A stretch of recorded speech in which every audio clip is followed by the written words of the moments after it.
Hello my dear friends and students, welcome to English maths. हम लोग इस समय कॉमन एरर पर काम कर रहे हैं और आप लोगों को 2 सेट कॉमन एरर के मिल गए 25 क्वेश्चंस के। ठीक है, तो आप 25 के 2 यानी कि 50 क्वेश्चन कॉमन एरर्स के कर चुके हैं और ये बैंक के पैटर्न पर बेस्ड हैं। पैटर्न बैंक का है, कुछ क्वेश्चन बैंक के प्रीवियस पेपर से लिए गए हैं। आज जो आप लोगों को सेट कराने जा रहा हूँ मैं, सेट नंबर 3, ये न्यूज़पेपर से बनाया गया है और ख़ास तौर से 2-3 न्यूज़पेपर्स इसमें शामिल हैं और ख़ास तौर से ज़्यादातर क्वेश्चन जो हैं वो हैं द हिंदू के। ठीक है, द हिंदू के एडिटोरियल से कुछ चीज़ें, कुछ सेंटेंस काट के निकाले हैं और उसमें गलती नहीं थी। द हिंदू के एडिटोरियल में नहीं गलती थी, उसमें गलती मैंने जानबूझकर क्रिएट की है एरर क्रिएट करने के लिए, और उसके बाद आप लोगों को वो क्वेश्चन दे दिया हूँ। 25 क्वेश्चन जो आज के हैं वो द हिंदू के एडिटोरियल से छाटे गए हैं और उसी पर प्रैक्टिस सेट आपका बनाया गया है। ठीक है, तो ये एक एडवांस लेवल का प्रैक्टिस सेट होगा। हर ग्रामर के पूरे सेक्शन से इसमें एरर्स पूछी गई हैं। तो चलो प्रैक्टिस करो। जिन लोगों ने पहला और दूसरा नहीं देखा है, देख लीजिए उन वीडियो को, और उनके साथ में उनका पीडीएफ भी कनेक्टेड है। आज वाले के साथ भी पीडीएफ कनेक्टेड है। आप लोग इसका पीडीएफ देख लीजिए, पहले पीडीएफ सॉल्व कर लीजिए, उसके बाद डिस्कशन देखिए तो ज़्यादा फायदा होगा। तो चलिए स्टार्ट करते हैं हम लोग आज का अपना डिस्कशन, कॉमन एरर का प्रैक्टिस सेट नंबर 3। और आज पहला क्वेश्चन आपकी स्क्रीन पर जो दिखाई दे रहा है वो ये है। तो चलिए देखते हैं, ये रहा हमारा पहला क्वेश्चन। पहले क्वेश्चन में क्या लिखा है कि it has been over a month since several students.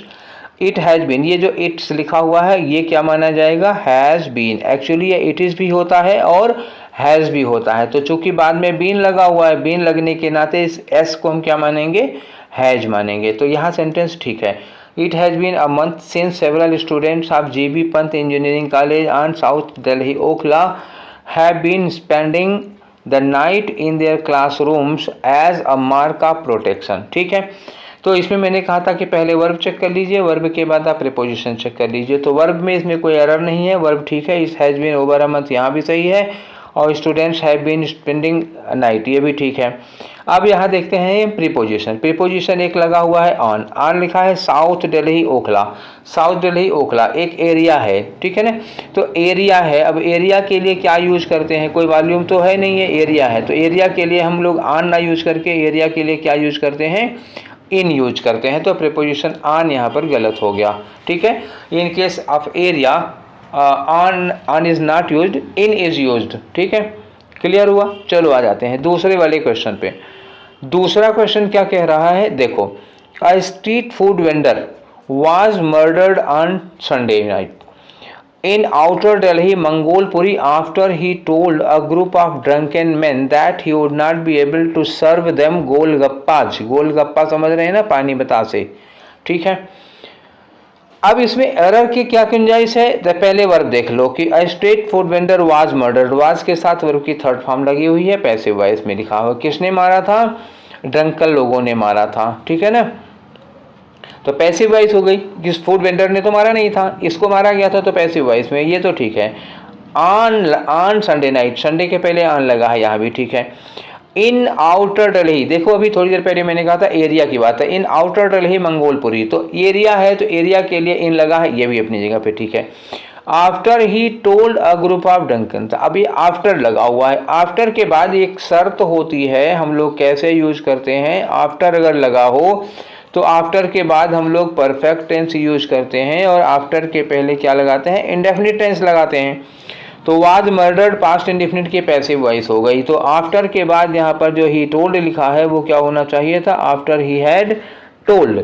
तो यहाँ आफ्टर के बाद ही हैड टोल्ड होना चाहिए, यही वाली एक एरर है इसमें। तो पार्ट बी में एरर है, आफ्टर ही हैड टोल्ड। अब आंसर कौन सा हुआ? बी हुआ। ठीक है, और वहाँ होना क्या चाहिए था ये मैंने आपको डिस्कस कर दिया। चलिए अब आते हैं क्वेश्चन नंबर 3 में। देखें यहाँ क्या बता रहे हैं। क्वेश्चन तो लंबा चौड़ा है लेकिन एरर बड़ी आसान सी होगी। A delegation led by the deputy chief minister mister Manish Sisodia also met with Delhi state election commission and gave a memorandum requesting an inquiry with the EVMs being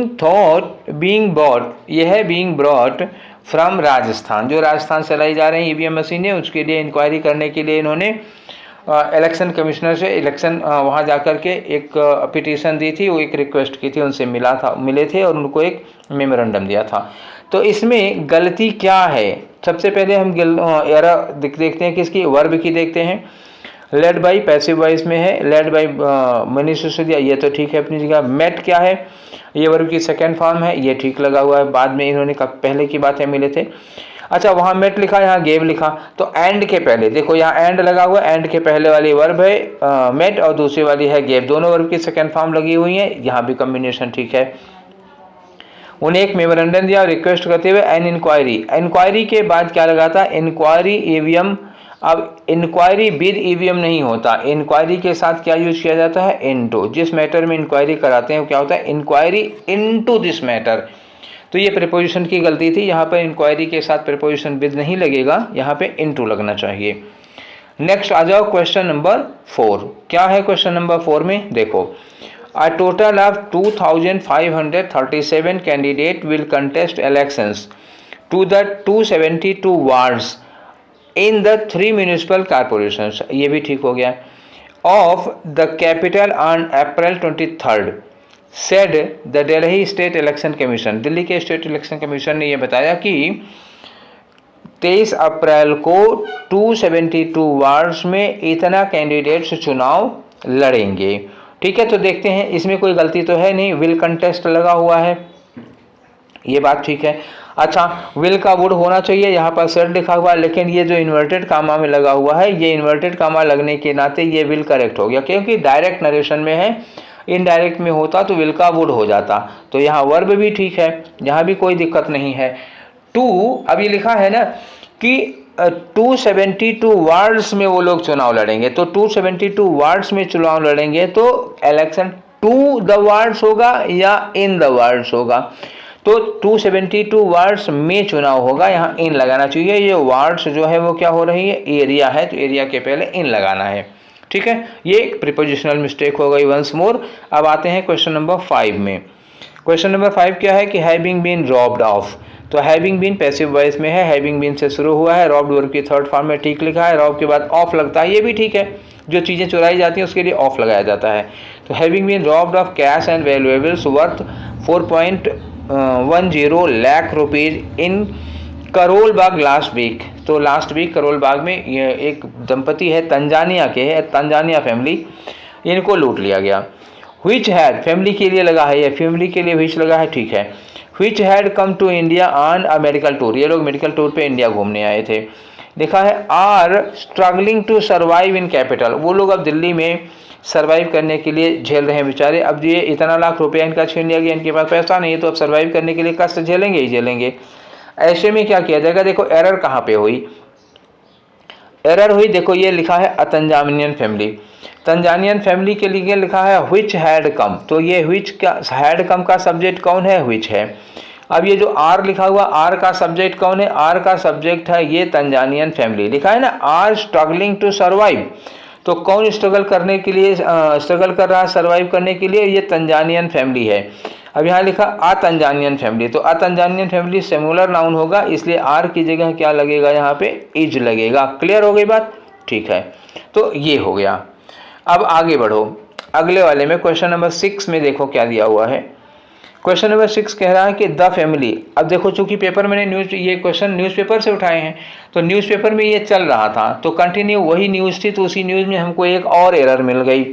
error नहीं मिली थी, सेंटेंस बनाने का मौका मिल गया, तो उसी पर मैंने जो न्यूज़ लिखी थी उसी में एक और एरर बनाई है। The family approach the police and registered a complaint, family police के पास पहुंची और एक कंप्लेन रजिस्टर किया। Even as Korean embassy got in touch on the victims family, Korea की जो एम्बेसी है, तंजानिया के ये लोग थे तो कोरिया के हैं, कोरियन एम्बेसी भी इन लोगों के संपर्क में आई। ठीक है, even as the Korean embassy got in touch on the victims family and asked the police to expedite the investigation. Expedite मतलब होता है इन्वेस्टिगेशन में आप जल्दी करिए। ठीक है, अब आ जाओ गॉट इन टच। अब गॉट इन टच के बाद on the victims family, got in touch के बाद क्या होता है? ऑन नहीं लगता, इन टच विद यूज किया जाता है। क्या लगाया जाता है? In touch with the victims family, with लगना चाहिए था ऑन की जगह पर, ये ऑन गलत हो गया। तो आज वाले में प्रीपोजिशन खूब एरर मिल रही है, प्रीपोजिशन और वर्ब की। अब आ जाओ, mister Gopal is in his post, कोई मिस्टर गोपाल है, उन्होंने अपनी पोस्ट में लिखा, देखो इन्वर्टेड कामा लगा हुआ है, लिखा था कि liberty to lead a peaceful life has snatched from us. आगे लिखा है कि that this was harassment of the highest order and could not be taken lightly, इसको हल्के में नहीं लिया जाना चाहिए। अब सबसे पहले हम क्या देखेंगे, वर्ब देखेंगे। हैज स्नैच्ड मतलब ने छीन लिया है, क्या छीना है, liberty to lead peaceful life, शांतिपूर्वक जीवन जीने का हक छीन लिया गया है। तो अब ये बताओ कि जो सब्जेक्ट है शांतिपूर्वक जीवन, ये सब्जेक्ट है, छीनने का काम इसी ने किया है या नहीं, पीसफुल लाइफ ने छीना है कि पीसफुल लाइफ छीनी गई है। तो जो सब्जेक्ट है एक्चुअली उसने इस काम को परफॉर्म नहीं किया है। If the subject does not perform the action the sentence is structured in passive voice. अब ये तब पैसिव वॉइस में होना चाहिए, जो हैज स्नैच्ड है वो क्या होगा, हैज बीन स्नैच्ड, ये पैसिव में बनना चाहिए था। अब ये एरर हो गई 7 की, कौन से पार्ट में है, बी वाले में है। अब आ जाओ क्वेश्चन नंबर 8 में, क्या है 8 में जी, Sanjay and Ajay were arrested, ठीक है, वर के साथ अरेस्टेड लगा है, पैसिव वॉइस में है, for allegedly failing to complete the Gurugram project in time, time पर गुरुग्राम प्रोजेक्ट पूरा ना करने के लिए इनको एलिगली मतलब आरोपित रूप से, यही कथित रूप से यही इनके ऊपर आरोप लगा, इसके लिए अरेस्ट किए गए, यहाँ तक कोई गड़बड़ी है। And not having valid permission, इनके पास वैलिड परमिशन भी नहीं था, यहाँ भी ठीक है। लिखा है from competent authorities before start the project, before start the project, यहीं पर आपकी में क्या मिल गई, गलती। बिफोर क्या हो गया, प्रपोजिशन हो गया, तो बिफोर के बाद स्टार्ट नहीं लगता, बिफोर के बाद क्या लगेगा, आफ्टर बिफोर, या कोई प्रपोजिशन है तो उसके बाद क्या लगाएंगे, बिफोर स्टार्टिंग, ठीक है, बिफोर स्टार्टिंग द प्रोजेक्ट, या लिखते हैं before they started the project. अब बिफोर कंजंक्शन की तरह होता तो इसके बाद पास्ट इंडेफिनिट लगता, अगर बिफोर प्रीपोजिशन की तरह लगा तो इसके बाद और की आईएनजी फॉर्म आनी चाहिए, तो start should have been written as starting, तो this is the error and part of error is D, ठीक है। अब आ जाओ क्वेश्चन नंबर 9 में, देखो क्वेश्चन नंबर 9 में क्या लिखा हुआ है, the bench said on Monday, यहाँ तक कोई दिक्कत नहीं है, कि थॉट, इन्होंने कहा कि thought it is pleaded by, thought though लिखा है, sorry, though it is pleaded by the government that an administrator has been appointed, ठीक, यहाँ तक तो कोई दिक्कत नहीं है। बेंच ने कहा, यहाँ इन्वर्टेड कामा लगा हुआ ना, इन्वर्टेड कामा लगा है तो अब ये इज सही है, अब गड़बड़ नहीं है, ठीक है, और ये हैज बीन भी ठीक है, तब तो प्रेजेंट में हो ही सकता है ना, इन्वर्टेड कामा के अंदर लिखा हुआ है। तो though it is pleaded by the government, अब इट इज प्लीडेड पैसिव में है इसलिए ये ठीक है structure, and that an administrator has been appointed, ये भी पैसिव में है, ये भी ठीक है। अब आगे देखो, यहाँ आ जाओ, it appear that the same is nothing but an eye wash and in fact doctor Sharma himself has been controlling the affairs of the academy.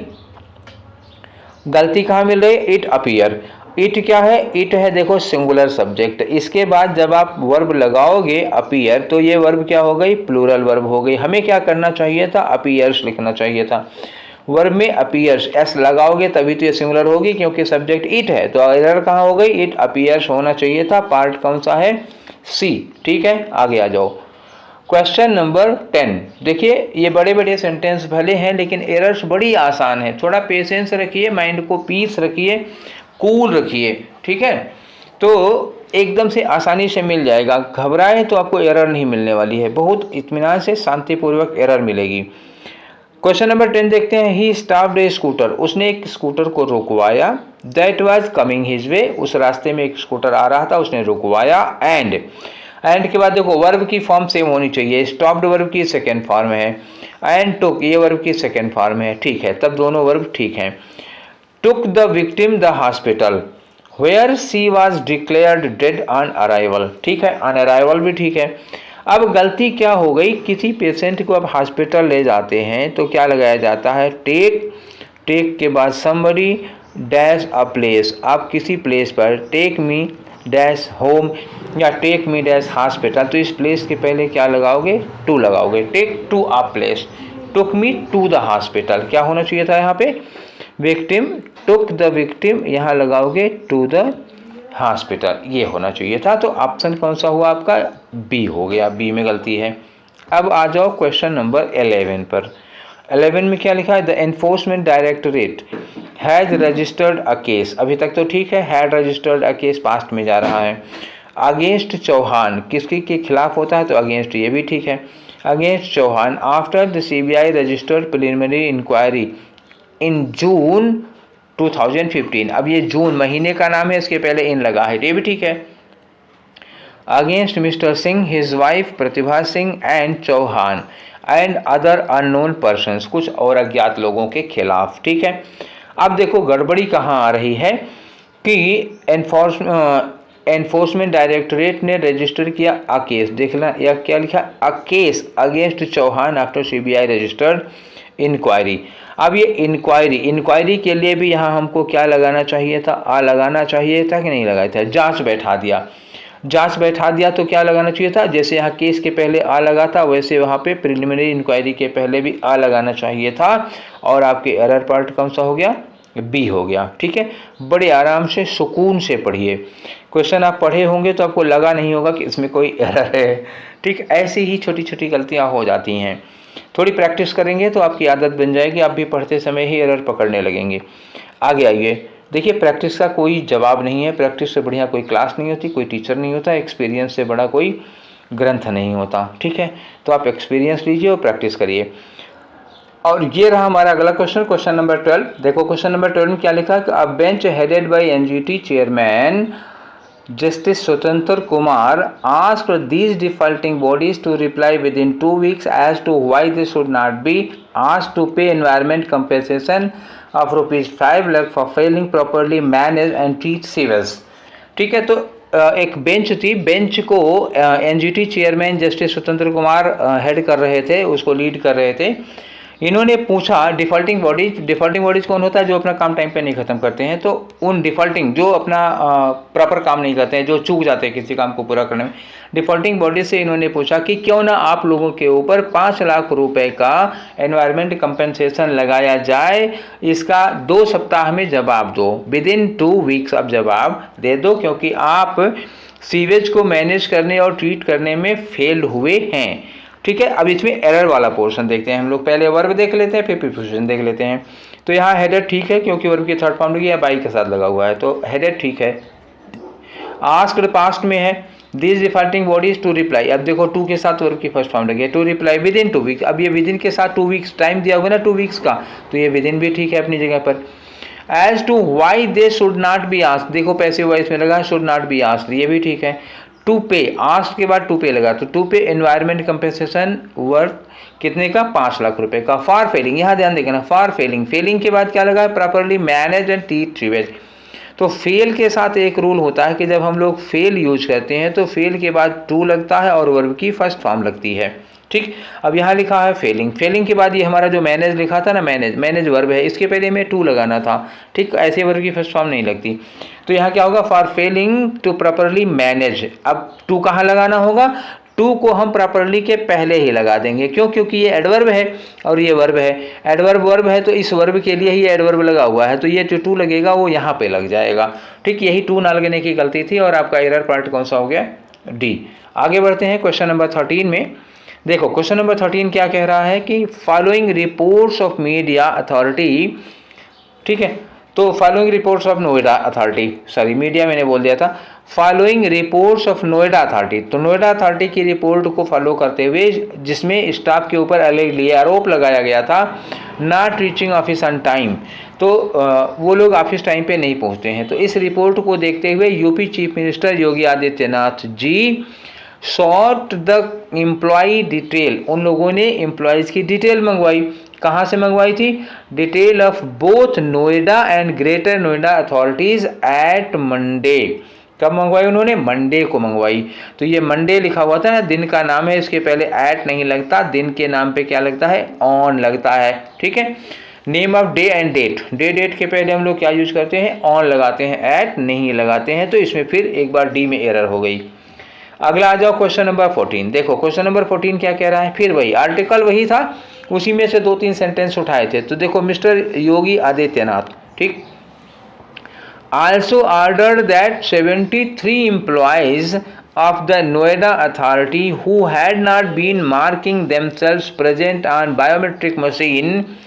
ये लोग जो 73 एम्प्लॉयज़ हैं जो बायोमेट्रिक मशीन पर अपने आने की रिपोर्ट नहीं लगाया करते थे, इन्होंने कहा कि इन लोगों को बी मार्क्ड, इनको मार्क किया जाए एब्सेंट, जिन्होंने बायोमेट्रिक में अंगूठा नहीं लगाया है, तो उनको इन्होंने कहा कि उनको एब्सेंट मार्क करो सिंस द करस्पॉन्डिंग डेज। तो ये सिंस द करस्पॉन्डिंग डेज की जगह क्या होगा, फॉर द करस्पॉन्डिंग डेज, क्योंकि ये पीरियड ऑफ टाइम है इतने दिनों के लिए, ठीक है, उतने दिनों के लिए, जितनी दिनों तक इन लोगों ने नहीं लगाया है बायोमेट्रिक पर, उतने दिनों के लिए इन लोगों को एब्सेंट मार्क किया जाए। तो यहाँ सिंस ना लगा करके यहाँ फॉर की ज़रूरत है। मैंने आप लोगों को सिंस फॉर का यूज़ पढ़ाया है, तो फॉर वाले में आप देख लीजिए, आपको ये सारी चीज़ें मिल जाएंगी, ठीक है। अब आ जाओ क्वेश्चन नंबर 15। देखो क्वेश्चन नंबर 15 में क्या है, following chief minister Yogi Adityanath directions, इन्होंने जो डायरेक्शन दिया था, चूँकि आर्टिकल वही है, उसी में से हमने 2-3 क्वेश्चन निकाले हैं। Following chief minister Yogi Adityanath directions, the authority has prepared a roster, authority ने एक रोस्टर तैयार किया है of sick and delayed projects. Sick project का मतलब जो पूरे नहीं हो रहे हैं, डिलेड प्रोजेक्ट मैंने जिसमें देरी हो रही है। एंड स्टार्टेड, अब एंड के बाद स्टार्टेड लगा है, तो हम देख लेते हैं एंड के पहले वाली वर्ब क्या है। तो ये स्टार्टेड एंड के पहले लगा है, प्रिपेयर्ड इसके पहले लगा है एंड के, तो दोनों वर्ब की सेकेंड फॉर्म है, ठीक है। हैज, ये सॉरी हैज है, तो ये हैज के बाद ये वर्ब की थर्ड फॉर्म मानी जाएगी, ये भी वर्ब की थर्ड फॉर्म मानी जाएगी, ठीक है। Started the crackdown on developers who has failed to finish their housing projects leading to problems for thousands of home buyers, इनके लिए जो प्रॉब्लम खड़ी की हैं। अब देखो पूरा मतलब आप समझ ही गए होंगे। हम एरर देखते हैं कि ये हु के बाद क्या लगा है, हैज़ लगा है, और हु के पहले क्या लगा है, डेवलपर्स लिखा हुआ है। तो डेवलपर्स चूँकि ये प्लूरल है, तो अच्छा जब रिलेटिव प्रोनाउन लगा होता है तो हम वर्ब किसको देख के लगाते हैं, ये डेवलपर्स, ये हु और ये हैज। तो हैज किसको फॉलो करेगी, डेवलपर्स को फॉलो करेगी। डेवलपर्स प्लूरल है, आप जिसके लिए हु लगा रहे हैं वो प्लूरल नाउन है, तो आपकी ये हैज जो होगी वो भी प्लूरल बन जाएगी, हु हैव होना चाहिए, ठीक है। तो आपका एरर किस में हो गया, सी में हो गया, ठीक। अब आगे आ जाओ क्वेश्चन नंबर 16 में। 16 क्या कह रहा है कि the major civic woes include poor drinking water, जो मुख्य सिविक वोज है, मतलब परेशानियां हैं, दिक्कतें हैं, वो इंक्लूड, अच्छा वोज क्या है, अब वोज प्लूरल है, देखो ये प्लूरल है और इंक्लूड क्या हो गया, प्लूरल हो गया, तो ये वर्ब ठीक है। जो मेजर सिविक वोज हैं इंक्लूड, उसमें शामिल है poor drinking water supply, no sewage connection, erratic electricity supply, poor construction of project, और ये खराब ढंग से बना हुआ है। ये कितनी प्रॉब्लम्स हो गई, 1 2 3 4, और इसके अलावा और हैं, आगे कहा इन्होंने कि बिटवीन अदर्स, मतलब इसके अलावा कुछ और हैं, तो मतलब ढेर सारी हैं। अब ये बताओ कि ढेर सारी प्रॉब्लम्स के लिए आप क्या यूज करोगे, प्रीपोजिशन, ठीक। अगर ढेर सारी प्रॉब्लम्स होती हैं तो हम कौन सा प्रीपोजिशन यूज करते हैं, we do not use between. In case of more than 2 problems we will use among instead of between. तो गलती क्या हो गई, डी में हो गई, हमें बिटवीन की जगह पर अमंग यूज करना चाहिए था, because here more than 2 problems are mentioned, ठीक। अब आ जाओ क्वेश्चन नंबर 17। क्या है क्वेश्चन नंबर 17 में, दानिश, दानिश एक व्यक्ति है, दानिश अ होम बायर, मतलब इसने एक घर खरीदा था। हु अटेंडेड द मीटिंग, इस व्यक्ति ने वो मीटिंग अटेंड की थी। उसने बताया कि दे वर हैजल्ड नॉट जस्ट बिकॉज, उन लोगों का हरासमेंट केवल ये नहीं हुआ है, वो लोग हैजल केवल इसलिए नहीं हुए हैं कि बिकॉज ऑफ द डिले, केवल देर होने की ही वजह से नहीं, delay in completion of housing projects, ये तो ठीक हो गया, बल्कि इसलिए भी परेशान हुए हैं because of civic issues faced by them. कुछ सिविक इशूज हैं, कुछ परेशानियां, ऊपर वाले 16 वाले क्वेश्चन में जो हम लोग परेशानियां पढ़ रहे थे सिविक इशूज, वो इसी से रिलेटेड है। कुछ सिविक इशूज भी हैं जिससे वो दिक्कत हुई है उन लोगों को, जिससे वो परेशान हैं। वो कौन है, faced by them who had got possession, जिन्होंने घर का पोजेसन ले लिया है, जिन्होंने कब्जा ले लिया है, उन लोगों के सामने ये वाली परेशानियां आ रही हैं। तो यहाँ एरर क्या हो गई, हु हैड गॉट, देखो हु क्या है, रिलेटिव प्रोनाउन है, किसके लिए लगा है, देम के लिए लगा है। और रिलेटिव प्रोनाउन का एक रूल है कि दे या देम इनके लिए रिलेटिव प्रोनाउन नहीं लगता। अगर आप हु लगा रहे हो तो ये जो दे देम है ये दे देम नहीं लगता, इसकी जगह पर क्या यूज किया जाता है, दोज यूज किया जाता है। रूल यह है कि they and them can not be antecedent of who, instead of those is used. तो दे देम की जगह पर दोज यूज किया जाता है अगर रिलेटिव प्रोनाउन का एंटीसीडेंट लगा रहे हैं तो। Them is incorrect here, those should have been used. ठीक है, तो ये हो गया, फिर से एक बार डी में आंसर हुआ। अब आ जाओ क्वेश्चन नंबर 18। 18 क्या कह रहा है कि the average level of noise pollution, ये पोल्यूशन पे आ गया। The average level of noise pollution generally exceeds more than permissible limits in 7 Indian cities, which include Mumbai, Delhi, Kolkata, Chennai. Union Environment, ठीक है, ये तो हो गया यहाँ। Union environment minister Anil Madhav Dave said, ये बात अनिल माधव देव ने कही थी in the Rajya Sabha on Monday. ठीक है, तो बाकी सब कुछ तो ठीक है इसमें, बस एक गड़बड़ी आ रही है कि जब यहाँ पे एक्सीड लगा हुआ है तो इसके साथ मोर देन लगाने की क्या ज़रूरत है, ये सुपरफ्लुअस होता है। एक्सीड का मतलब ही होता है कि कोई चीज़ लिमिट से ज़्यादा निकल जाना, तो एक्सीड के साथ अगर आप मोर देन यूज करते हैं तो मोर देन यूज करने की कोई ज़रूरत नहीं है। एक्सीड का मतलब ही होता है टू बी मोर देन, तो इसका मतलब इसके साथ मोर देन नहीं लगाना था। तो गलत क्या हो गया, ये more than should not be used, it is superfluous use of more than, क्योंकि exceed is giving the sense of more than. ठीक है, तो आपका आंसर किस में हो गया, बी में हो गया। अब आ जाओ क्वेश्चन नंबर 19। देखो ये 19 क्या कह रहा है, 19 कह रहा है कि the noise standard for motor vehicles, उसी वाले आर्टिकल का था ये, continue. The noise standard for motor vehicles, air conditioners, refrigerators, gen sets, generation कौन होगा, जनरेटर सेट, और certain type of construction equipments, ठीक, is prescribed in the schedules. ठीक है, ये शेड्यूल में प्रिस्क्राइब किया गया है of the environment protection rules 1986। The minister said, minister ने ऐसा बोला।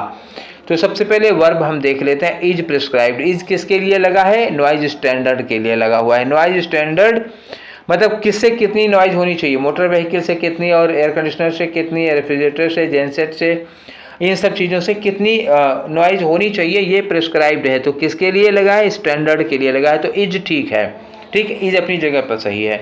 फिर गलती क्या है, इक्विपमेंट्स की गलती है। इक्विपमेंट्स देखो बेटा, एक ऐसा, कुछ ऐसे वर्ड होते हैं जैसे उसी में एक वर्ड है फर्नीचर। ठीक है, फर्नीचर, ये वर्ड आपने सुना होगा। फर्नीचर में अगर आप एस लगाते हो तो गलत होता है, फर्नीचर्स नहीं हो सकता। इसी तरह से एक वर्ड होता है सीनरी, सीनरी को आप सीनरीज नहीं लिख सकते हो, केवल सीनरी ही होता है। ठीक, इसी तरह से और एक वर्ड होता है इंटरव्यू, इंटरव्यू में आप इंटरव्यूज़ नहीं लगा सकते हो, वो गलत हो जाता है। इसी तरह से एक वर्ड है इक्विपमेंट, जो यहाँ पर यूज किया गया है। मैं आ जाता हूँ सीधे मुद्दे पर। तो अगर आप कहीं इक्विपमेंट्स लिखे हो तो इट इज़ इनकरेक्ट, इक्विपमेंट्स नहीं होता, actually it is equipment not equipments. Equipment में आप एस लगा के प्लूरल बनाने की गलती ना करो, equipment can not be made plural, ये ऑलवेज सिंगुलर है, केवल इक्विपमेंट लिखा जाता है, इसमें एस नहीं लगा सकते। ठीक है, तो ये एरर है। ये नाउन वाले पोर्शन में मैंने पढ़ाया था आप लोगों को, जब नाउन की लिस्ट पढ़ा रहे थे। जो भूल गए हो वो देख लीजिएगा, आप नाउन देख लीजिए, सिंगुलर प्लूरल आपको समझ में आ जाएगा वहाँ पे कौन सा नाउन ऑलवेज सिंगुलर होता है, कौन सा ऑलवेज प्लूरल होता है। अब आगे आ जाओ क्वेश्चन नंबर 20 में। ओवर 15,000 ट्रीज वर कट, 15,000 पेड़ काट डाले गए in the capital in the 3 last financial years, पिछले 3 फाइनेंशियल ईयर में, वित्त वर्ष में 15,000 पेड़ काट दिए गए। क्यों, to undertake development and construction activities, said union environment minister Anil Madhav Dev on Monday. इन्होंने ये बात की। तो मतलब वही आर्टिकल, एक ही आर्टिकल है, कंटिन्यू चल रहा है, उसी में से हमने पेपर बनाया था। तो इसमें गलती क्या हुई है, देखो 3 लास्ट फाइनेंशियल ईयर्स, ये 3 लास्ट, जब आप लिखोगे 3 लास्ट तो आपको एडजेक्टिव में एक चीज़ पढ़ाई गई थी कि जो एडजेक्टिव्स होते हैं नंबर्स, उनका एक आर्डर होता है, 3 लास्ट नहीं होना चाहिए। देखो 3 क्या है, ये कार्डिनल नंबर है, और लास्ट क्या है, ऑर्डिनल नंबर है। और आर्डर क्या होता है, ऑर्डिनल कॉर्डिनल और मल्टीपल का ऑर्डर होते हैं, जिसे फर्स्ट सेकेंड थर्ड फोर्थ होगा तो पहले आएगा, 1 2 3 4 होगा तो बीच में आएगा, सिंगल डबल ट्रिपल होगा तो वो बाद में आएगा। तो यहाँ पे क्या लिखा है 3 लास्ट, और होना क्या चाहिए था, होना चाहिए था लास्ट 3, ठीक है। तो 3 लास्ट फाइनेंशियल ईयर्स ना कह के हमें कहना चाहिए था लास्ट 3 फाइनेंशियल ईयर्स, ठीक है, बात समझ गए। तो ये हो गई 20 में एरर। अब आ जाओ 21 हमारे सामने है। 21 में है आउट ऑफ 100 सॉरी 110 है, out of 10 saplings 5 are planted, 10 में से 5 प्लांटेड किए गए and maintain by the department of forest and wildlife, ठीक है, GNCTD on degraded forest and गांव, डिग्रेडेड फॉरेस्ट लैंड में, गांव सभा में, ग्राम सभा जिसको कहते हो, एंड अदर अवेलेबल, जहाँ कहीं भी मिल जाता है, विद द डिपार्टमेंट, इस डिपार्टमेंट के द्वारा लगाया जाता है। मतलब 10 में से 5 पेड़ ये वन विभाग यूज लगाता है, फॉरेस्ट डिपार्टमेंट ही लगाया करता है, जितने भी कुल पेड़ लगते हैं उसमें से, ये बात भी मिनिस्टर ने कही। सेम आर्टिकल आगे बढ़ रहा है। इसमें एरर क्या होगी, तो हम सबसे पहले वर्ब चेक करते हैं। आर प्लांटेड, ये आर प्लांटेड एक वर्ब है, एंड के साथ मेंटेन जोड़ा गया है तो ये भी वर्ब है। अगर प्लांटेड वर्ब की थर्ड फॉर्म है तो एंड से जुड़ी हुई है, मेंटेन्ड भी तो वर्ब की थर्ड फॉर्म होनी चाहिए थी। मैंने आपको कितनी बार कहा है कि अगर एंड वर्ड से जुड़ा है, एंड बट कोई भी कंजंक्शन, देन हो, एज हो, इसके बाद आप 2 वर्ब जोड़ रहे हो, अगर एंड के पहले वर्ब की थर्ड फॉर्म होगी तो एंड के बाद भी वर्ब की थर्ड फॉर्म ही होनी चाहिए। और इस लिहाज से आपके इस क्वेश्चन में क्या गलती आ गई, ये एंड के पहले चूंकि वर्ब की थर्ड फॉर्म है तो एंड के बाद में भी होनी चाहिए, maintain should have been written as maintained, ठीक है। तो ये हो गया आपका क्वेश्चन नंबर 21। अब आते हैं हम लोग क्वेश्चन नंबर 22 पे। 22 में क्या है, मिस्टर देव, वही environment minister, mister Dev also pointed out that section 10 of the Delhi preservation of trees act 1994, इसको मेंशन करते हुए इन्होंने कहा कि said that every person who is granted permission beside this act to fell any tree, जिस किसी भी व्यक्ति को इस एक्ट के तहत पेड़ काटने की परमिशन दी जाती है, वो व्यक्ति, ठीक है, is bound to plant such number of and such kind of trees in the area, उस एरिया में उसी संख्या में और उसी तरह के पेड़ लगाएगा। जिसको भी ये पेड़ काटने की परमिशन दी जाती है उसको ये करना पड़ेगा। अब इस सेंटेंस में एरर क्या हो रही है, देखो एरर है कि जिसको भी इस एक्ट के तहत, क्या लिखा है यहाँ देखो, every person who is granted permission beside this act, जिसको भी इस एक्ट के तहत छूट दी जा रही है। तो जब किसी नियम के तहत कोई कार्य किया जाता है तो वहाँ कहा जाता है अंडर दिस एक्ट, क्या कहा जाता है, अंडर दिस एक्ट, ठीक है, वो बिसाइड दिस एक्ट नहीं होगा। मैंने आप लोगों को अंडर का स्पेशल यूज पढ़ाया है, एक वीडियो पढ़ा हुआ है जिसमें अंडर के डिफरेंट यूजेस मैंने पढ़ा रखे हैं, तो उसमें ये अंडर मैंने बताया है कि कहाँ कहाँ लगता है। उसमें ये रूल भी मैंने बताया था, जब किसी कानून के तहत कोई कार्रवाई होती है तो कहते हैं अंडर सेक्शन ये, अंडर सेक्शन ये, अंडर आर्टिकल ये, तो बिसाइड ना लगा के यहाँ अंडर यूज करना चाहिए था, ठीक। अब आते हैं question number 23।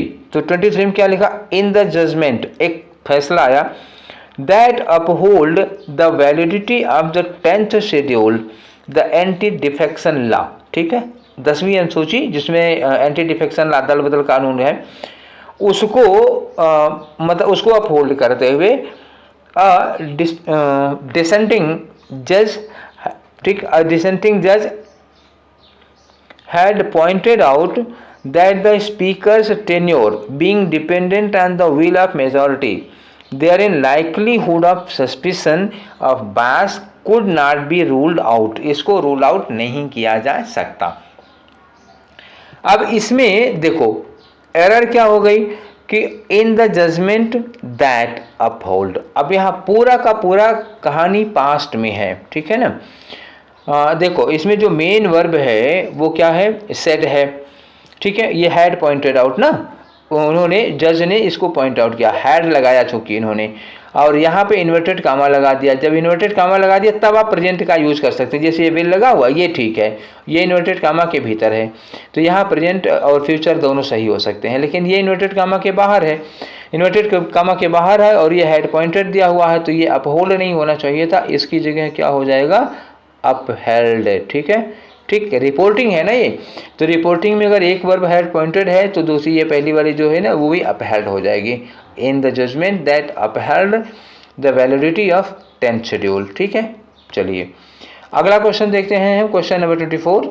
The announcement that India's Tata Steel is abandoning Western countries have hammered home the threat to developed countries' steel industry from a glut caused by overcapacity in China, which has led to a collapse in the global price of commodity steel used mainly in construction. तो ये check करना है। तो अब इसमें देखना है हमें, मैंने बोला था ना सबसे पहले आप वर्ब चेक किया करिए।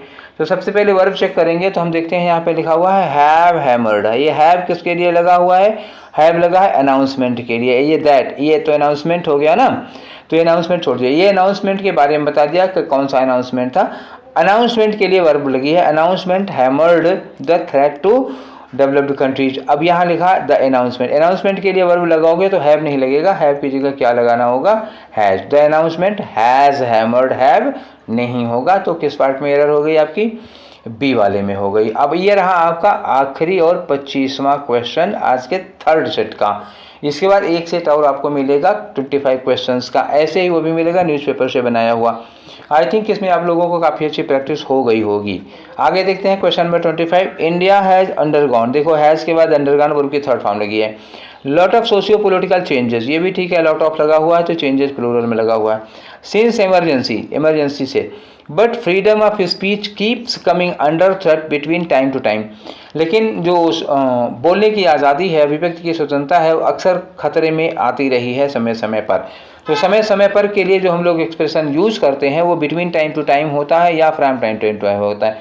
अगर यहाँ टू लगा हुआ है तो टू का पेयर कौन होगा? बिटवीन होगा या फ्रॉम होगा? तो बिटवीन के साथ एंड लगता है और फ्रॉम के साथ टू लगता है। तो ये बिटवीन गलत है, यहाँ पे क्या आना चाहिए था? फ्रॉम आना चाहिए था, ठीक है। तो ये थे 25 क्वेश्चंस जो हमने न्यूज़पेपर से छांट के बनाए हैं। न्यूज़पेपर भी स्पेशली कौन सा? द हिंदू का न्यूज़पेपर था। और अब हम लोगों ने कुल मिला के 75 क्वेश्चंस कर डाले हैं। उम्मीद है आप लोगों को इन 75 क्वेश्चंस में काफ़ी इम्प्रूवमेंट समझ में आई होगी। आप देखिए एरर एकदम से सटीक पकड़ पाते हैं नहीं पकड़ पाते हैं, लेकिन एरर पकड़ने का तरीका आपको समझ में आया होगा कि how to find out the error, where we should click our concentration. हमें अपना कंसंट्रेशन कहाँ लगाना चाहिए? वर्ब पर, प्रपोजिशन पर, प्रोनाउन पर, कौन किससे रिलेटेड है, हमें वहाँ ध्यान देने की ज़रूरत है। तो आप लोगों को मेथड में बता रहा था कि कैसे एरर पकड़ते हैं, मेथड आपकी समझ में आ गया होगा। और ये तीनों सेशन आप लोगों को कैसे लगे, let me be informed please. और फिर 25 क्वेश्चंस के साथ हम लोग मिलेंगे नेक्स्ट सेशन में। Till then take care, thank you.